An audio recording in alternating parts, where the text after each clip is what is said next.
Dios todo lo hizo hermoso a su tiempo. Aquello que fue, ya es, y lo que ha de ser, fue ya. Dios restaurará lo que pasó. Todo lo que se quiere bajo el cielo tiene su hora. A partir de este momento, damos comienzo a un programa que te enseñará que bajo la palabra de Dios, todo tiene su tiempo. Y en JCB te decimos que es tiempo de esperanza. Tiempo de esperanza en JCB.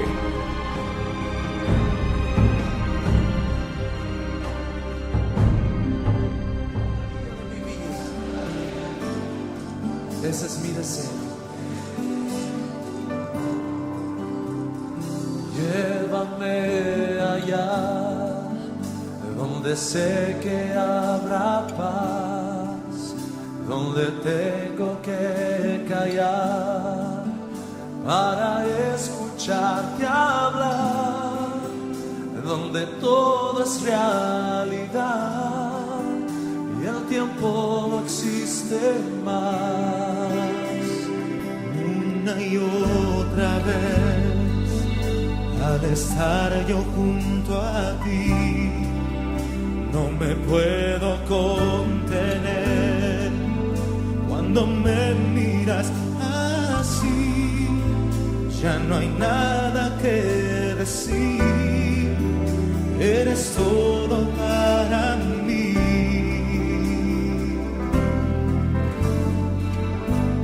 Amigos del aire de esta radio, hermana, amiga, ¿cómo les va? Buenos días. Hola, hola, hola, hola, despierten. Buenos días. 104.9 del dial de la frecuencia modulada FM.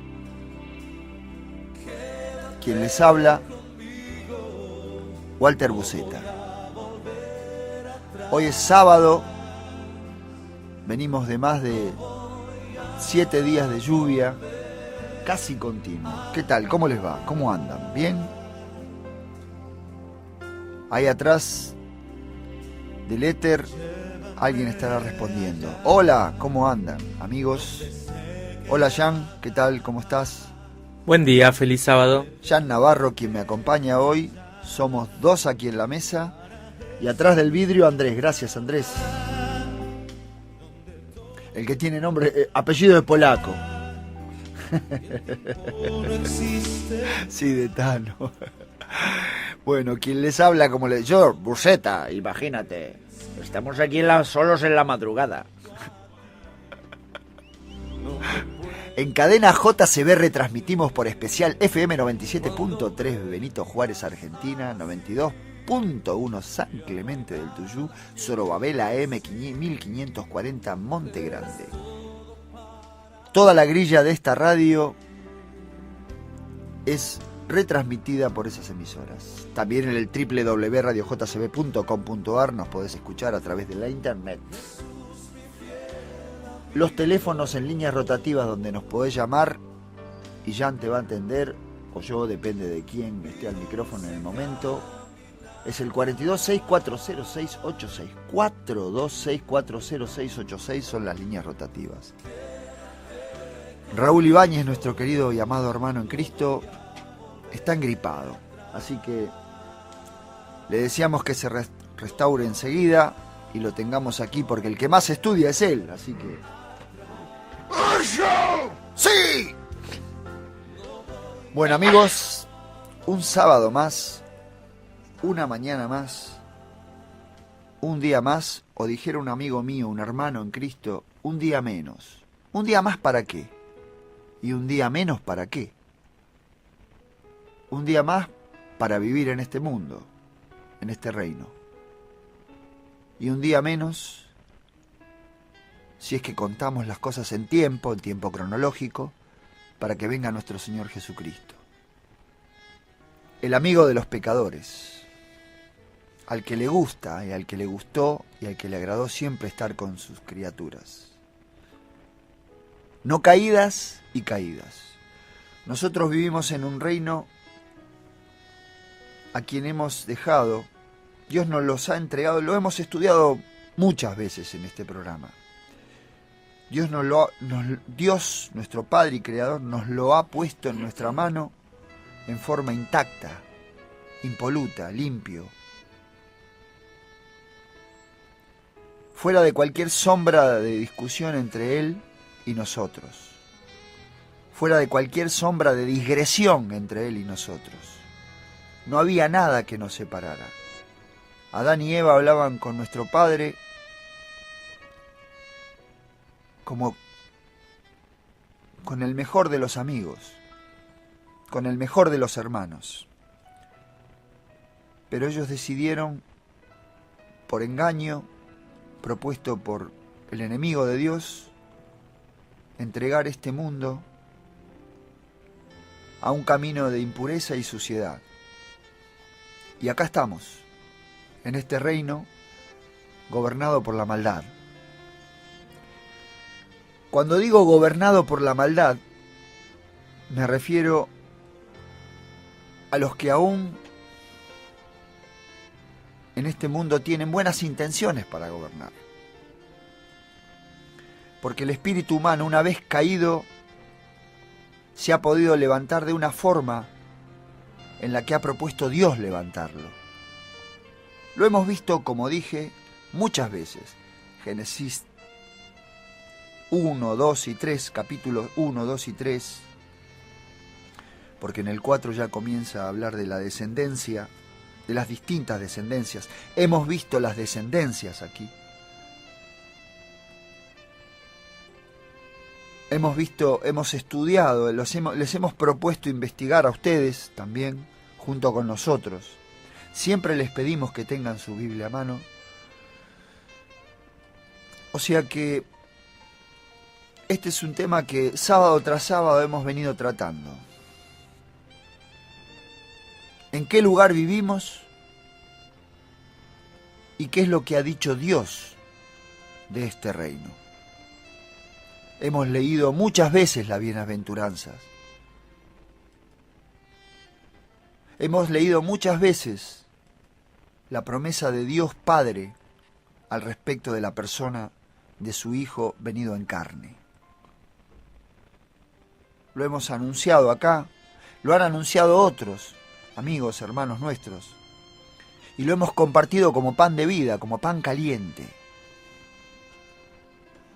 Vieron que el pan calentito es algo que uno, sobre todo si tiene hambre. Recién hablábamos con mi hermano Jan, antes de abrir el programa, que solo comparte el pan rico aquel que sabe lo que es tener necesidad de comer, de hambre, apetito. Si no se es pecador, difícilmente se pueda comer simbológicamente, por favor, a la persona de Jesús. Nadie se va a comer una pierna del Señor.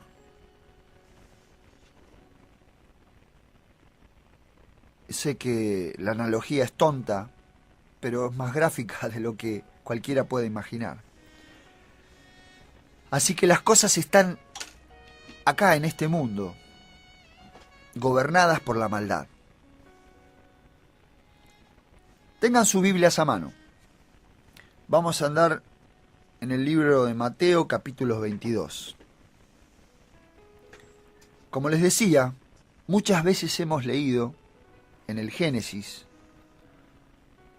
cómo Dios nos ha dado el mundo para que nosotros reinemos sobre él en forma limpia, sin mancha, sin sombra, sin conflicto.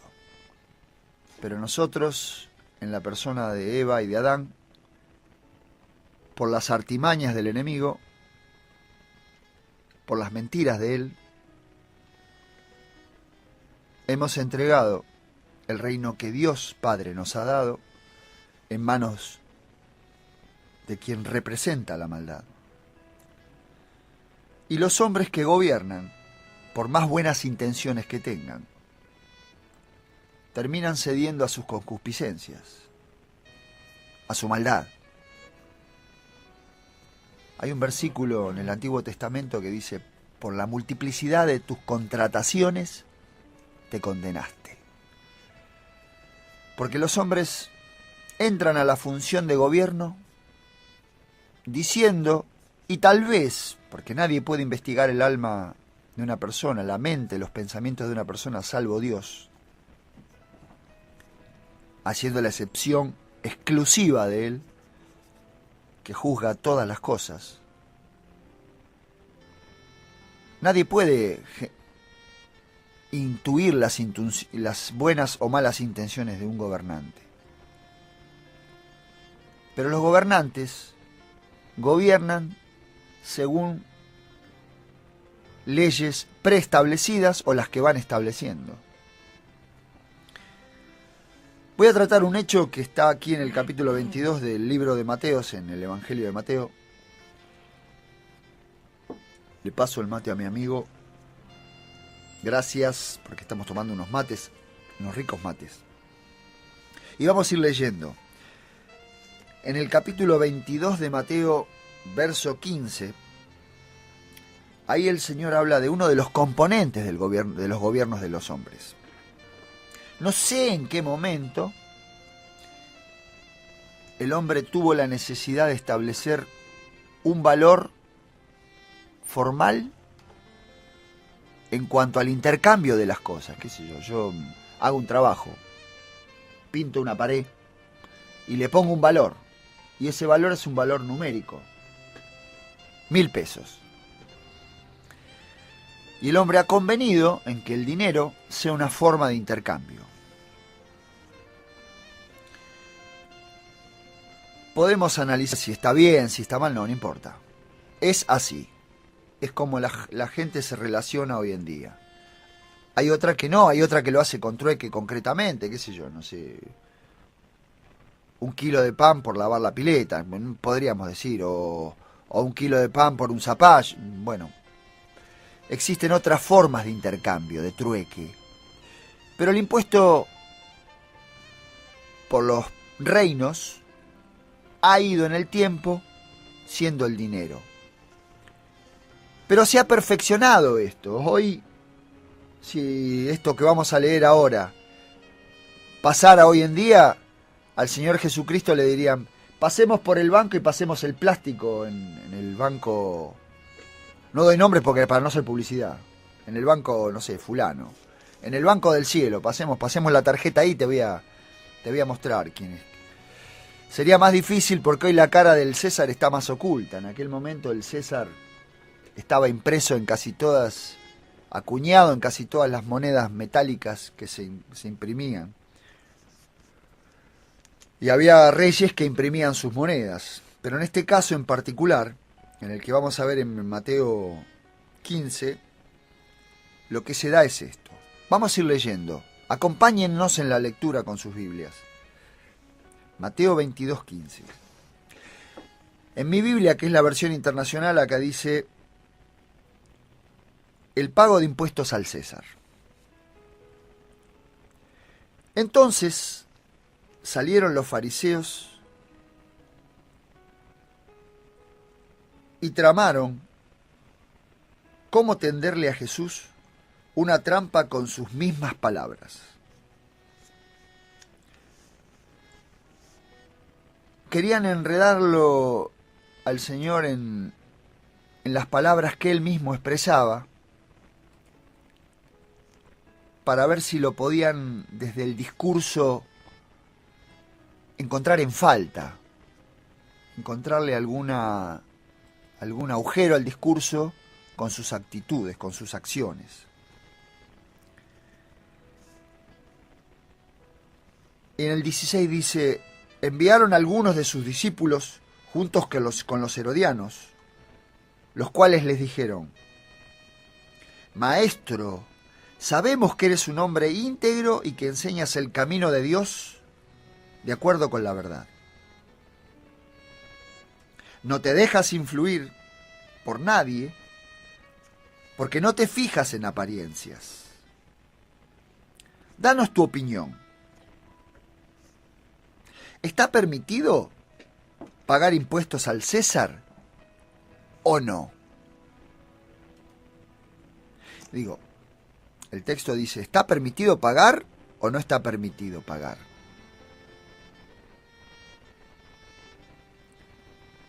En el 18 dice, conociendo sus malas intenciones, Jesús replicó.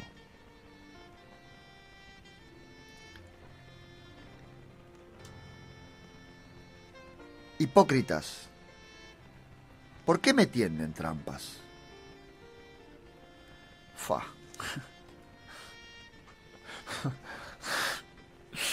Hay que decirle hipócrita a una persona, ¿eh? Hay que tener la sutileza y el coraje para decirle a alguien hipócrita así en la cara. Solo Dios tiene ese arte, ese tacto, esa discreción y esa valentía. Yo no se lo diría, la verdad que si lo tengo a Sturzenegger enfrente no se lo diría. Pero el Señor sí.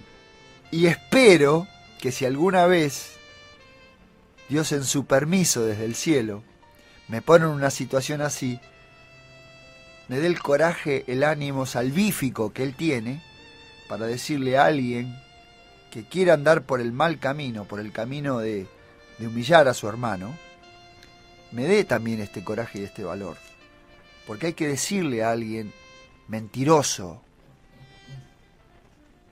en la cara, doble faz, Scarface, cara cortada, infinidad, tiene infinidad de acepciones este término. Hipócrita, estás fingiendo, no estás diciendo algo que sientas de verdad. Y podríamos abundar en más características al respecto de la palabra hipócrita. A los actores se les decía hipócrita porque ellos fingían una situación. Pero acá, además, había una intencionalidad maliciosa al respecto de tender una trampa a Dios en la persona de un carpintero.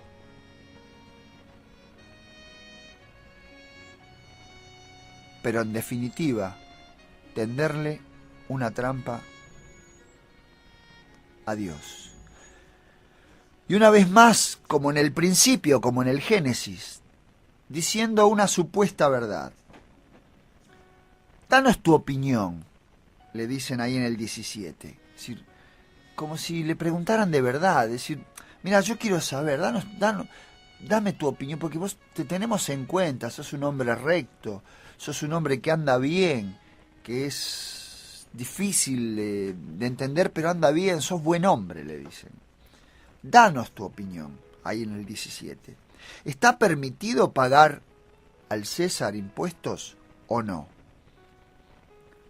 ¿Qué tenemos que hacer? ¿Tenemos que darle al César impuesto o no le tenemos que dar impuestos? ¿Plata de nuestro salario, de lo que ganamos, de nuestros bienes, de lo que Dios nos ha dado como bienes materiales? ¿Le tenemos que pagar plata? ¿Le tengo que dar 1.000 pesos por mes? ¿Le tengo que dar a la DGI? ¿Le tengo que dar a la FIP?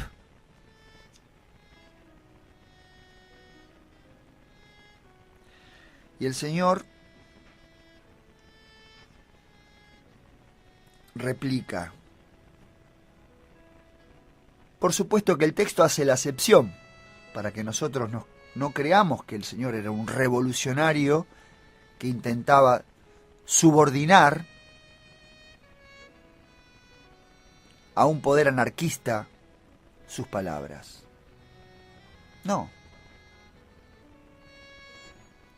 Lo único que hacía en términos de palabras y de pensamiento era tratar de jugar ese juego dialéctico intelectual al que ellos lo querían someter. Y les dice, hipócritas, ¿por qué tienden trampas? ¿Por qué me tienden trampas? Con los pobres,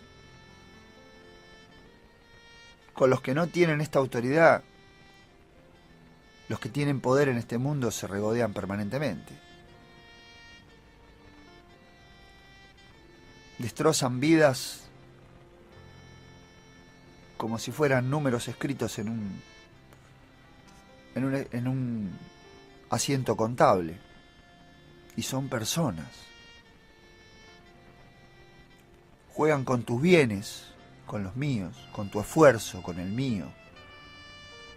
No les importan los pobres, no les importan los seres humanos, no les importan los enfermos, no les importan los niños, no les importan los viejos. Tienen en las manos el poder de este sistema perverso y lo llevan adelante. Y no les interesa, mienten cuando dicen que les interesa. Y el Señor, sin duda, a ese espíritu, hoy representado por otros hombres, le dice hipócrita. ¿Por qué me tienden trampas? Entonces ahí va lo concreto, a lo práctico, a cómo el hombre entiende las cosas, a cómo nosotros entendemos las cosas, fuera del mundo espiritual, al mundo pragmático. Muéstrenme la moneda para el impuesto. A ver, ¿cuál es la moneda que yo tengo por la cual tengo que responder? Y se la enseñaron. Entonces el Señor va a un lugar por el cual todos entendemos. ¿De quiénes son esta imagen y esta inscripción?, pregunta el Señor Jesús. Ellos responden, del César. Entonces, denle al César lo que es del César, y a Dios lo que es de Dios. Esto parece una respuesta muy genérica, pero es bien particular. Bien particular. Porque quien reclama cosas materiales y potestad sobre las cosas materiales, infinidad de veces en su conciencia, el Espíritu Santo le habrá mostrado de lo que él está reclamando es esfuerzo de sangre de seres humanos. Es sacrificio de gente que trabaja para conseguir el sustento. Y viene alguien y se lo quita, por las buenas o por las malas. Y los religiosos al servicio de ese sistema, porque vieron que empezamos el texto diciendo, entonces salieron los fariseos, los dirigentes de aquel pueblo, que era el pueblo de Dios, más influyentes sobre el pueblo. Por eso también desde este programa, infinidad de veces, o todas las veces que hemos podido, no diría infinidad porque tal vez se puedan contar y seguramente que Dios las tiene en cuenta. ¿Cuántas veces hemos dicho que estudies por vos mismo, que pienses por vos mismo, que Dios está para los sencillos, para los humildes, para nosotros? Que no existe líder espiritual que pueda sujetar tu conciencia a algún pensamiento. Si algún hermano se sujeta contigo, con vos, al pensamiento de Cristo, nuestro Salvador, nuestro Redentor, nuestro Restaurador, entonces ahí hay dos hermanos que estamos juntos, sujetos al pensamiento, a la persona que nos salva, que nos trae luz, pero no a otro hombre, no a un religioso que nos diga cómo seguir y qué hacer con nuestro dinero.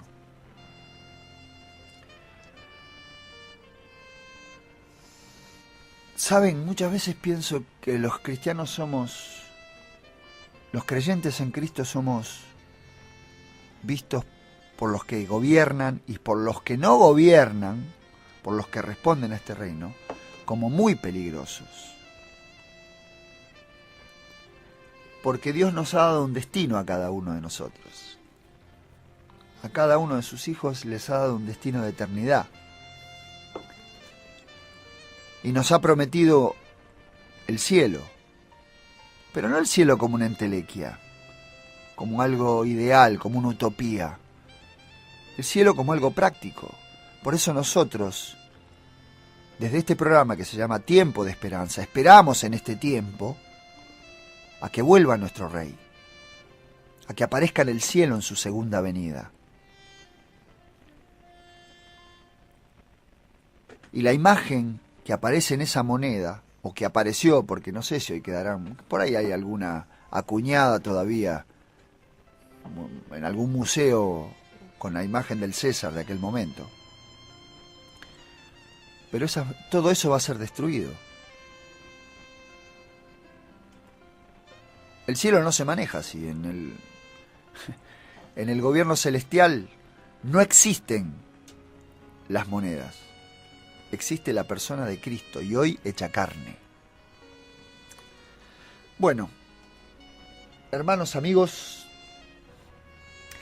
los convido después de esta pequeña perorata al respecto de cómo es el cielo y cómo funciona este reino, a darnos el gusto de escuchar una alabanza a nuestro Señor Jesucristo. ¿Va, Andrés? Gracias, escuchen. Cuando los desiertos fueron más largos que tus oasis de renuevo, y cuando yo aún no pueda ver en el amanecer nacer un día nuevo, sé que mi respuesta en ti está. Tu voz calmará toda tormenta. Di la palabra y yo seré. Di la palabra y yo seré. Di la palabra y yo seré. Tuyo seré.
alcanza a quien lo necesita, a quien lo desprecia no le alcanza.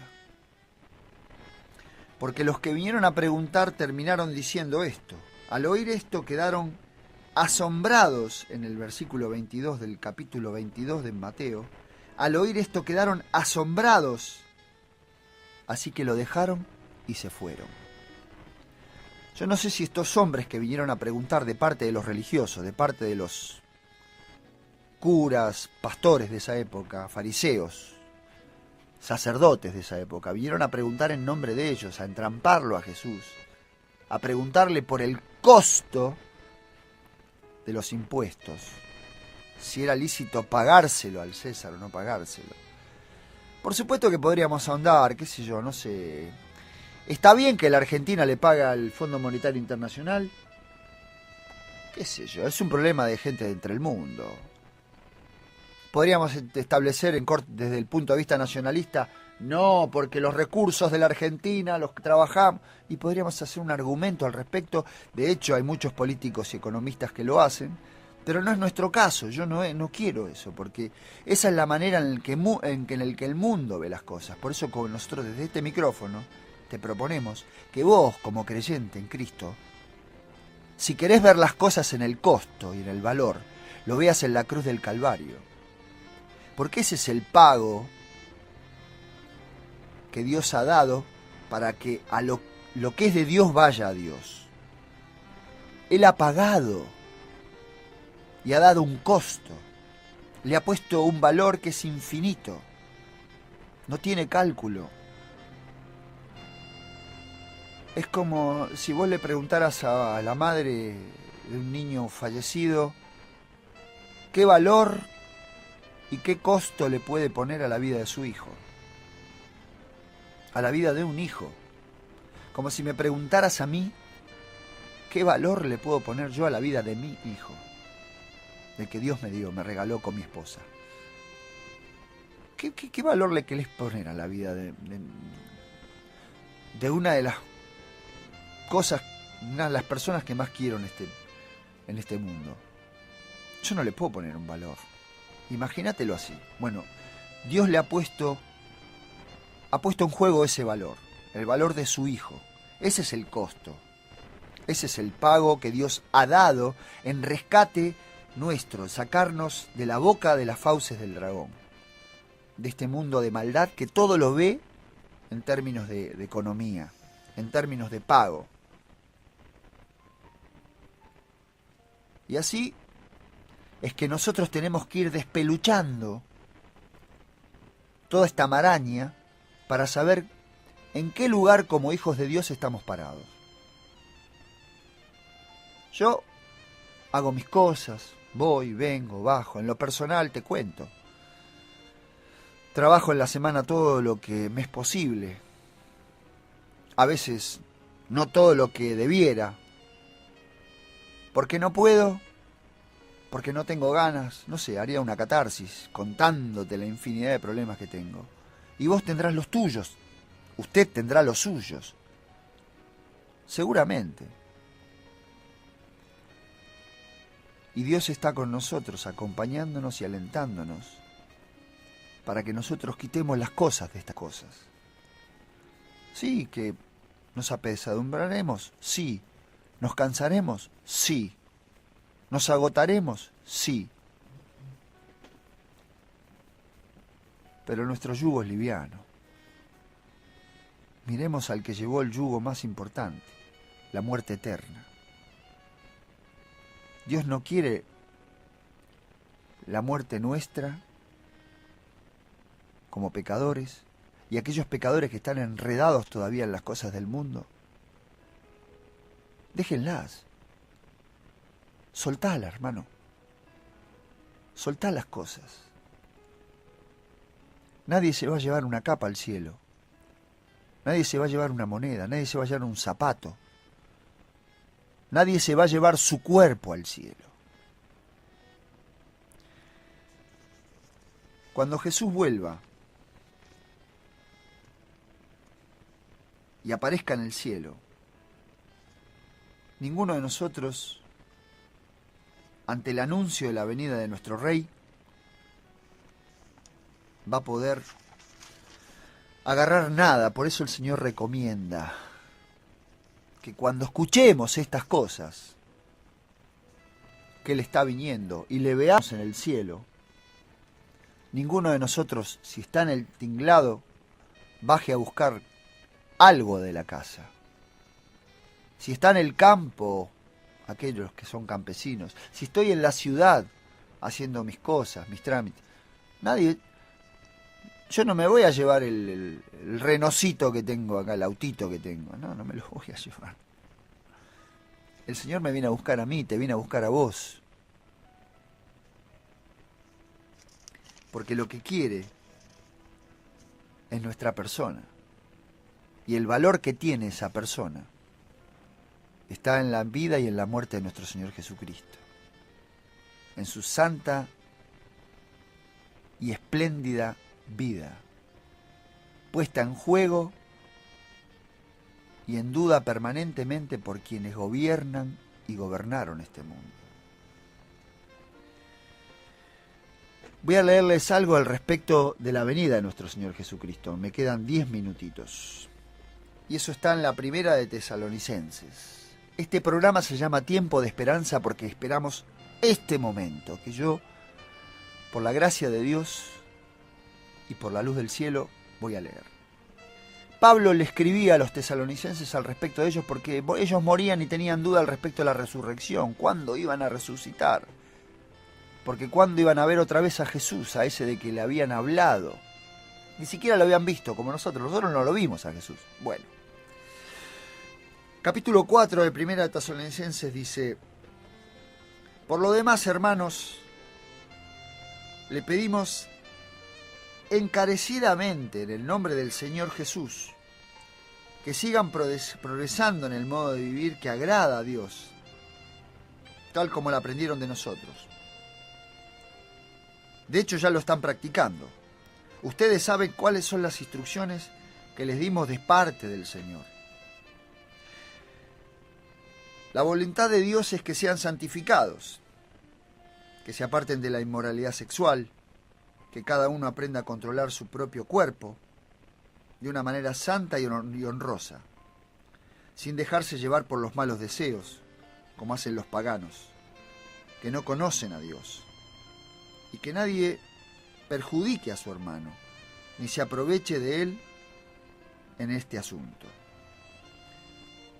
El Señor castiga todo esto, como ya los hemos dicho y advertido. Dios no nos llamó a la impureza, sino a la santidad.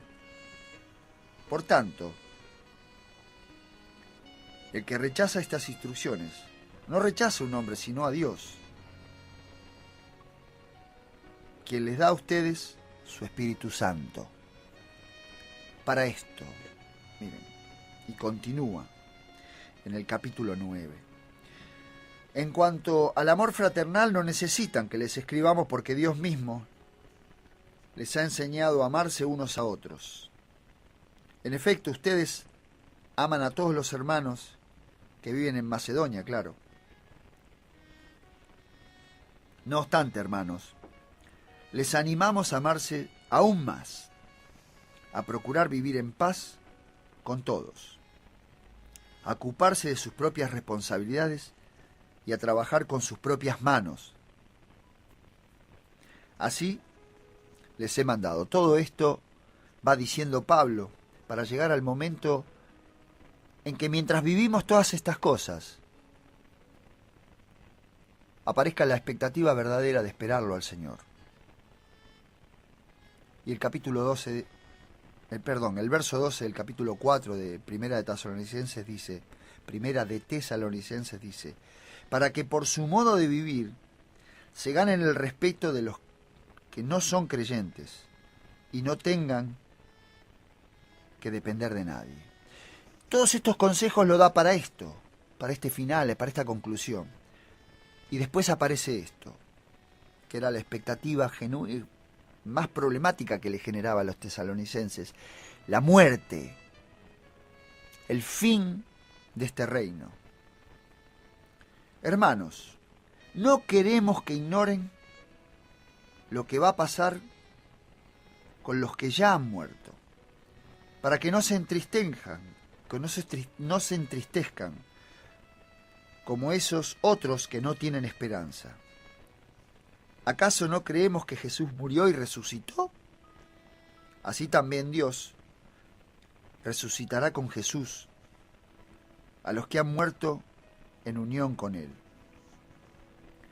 Conforme lo dicho por el Señor, afirmamos que nosotros, los que estamos vivos y hayamos quedado hasta la venida del Señor, de ninguna manera nos adelantaremos a los que hayan muerto.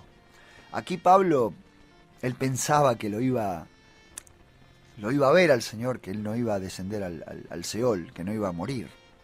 La muerte del sueño primero.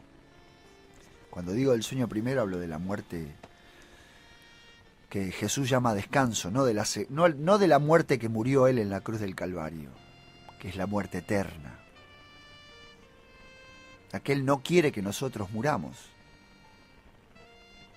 Él quiere vivir con nosotros para siempre. Por eso Pablo creía que Él lo iba a ver, que no iba a descender a la tumba, que lo iba a ver al Señor venir. De ninguna manera nos adelantaremos a los que hayan muerto, dice ahí Pablo. Y en el versículo 16 dice, el Señor mismo descenderá del cielo con voz de mando, con voz de arcángel y con trompeta de Dios. Y los muertos en Cristo resucitarán primero. O sea que si nosotros tenemos la dicha de estar y ver al Señor sin haber descendido al Seol, como Pablo creía en aquel momento, sin haber descendido a la tumba, me refiero, y le veamos al Señor, al mismo tiempo los muertos van a resucitar, los muertos en Cristo. Aquellos que hayan muerto en unión, esperándole al Señor. Luego, los que estemos vivos, una vez más Pablo vuelve a hablar de Él como si hubiese sido un presente para Él, los que hayamos quedado, seremos arrebatados junto con ellos en las nubes para encontrarnos con el Señor en el aire. Y así estaremos con el Señor para siempre. Por lo tanto, acá Pablo dice anímense, yo digo animémonos unos a otros, démonos ánimo unos a otros con estas palabras. Porque la verdad, hermano, que vivir en esta naturaleza, encerrados en este cuerpo, con problemas, en el mundo, en este reino, donde los problemas se agudizan aún más, donde los gobernantes prometen que las cosas van a cambiar, y uno sabe por la gracia de Dios que nada va a cambiar. Que puede ser que circunstancialmente aparezca alguna bonanza, pero en realidad este mundo tiene un fin, un final, y el final determinado está ya desde antemano dado. Así que, hermano, te pido que no pongas expectativas falsas en algún lado que no sea en la persona de Jesucristo, que está en este momento en el cielo, salvándonos, perdonando nuestros pecados, abogando por nosotros. Seamos uno en el Señor. Seamos la iglesia invisible, la esposa de Él, ataviada para cuando Él venga.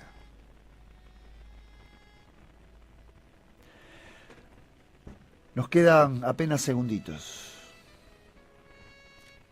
Te deseo que pases una buena semana y nos despedimos. Chao, Jan. Hasta el próximo sábado. Disculpen por el corte de luz. Nos vamos, Andrés. Hasta el próximo sábado. Chao, Raúl. Que por ella podemos entrar a tu presencia.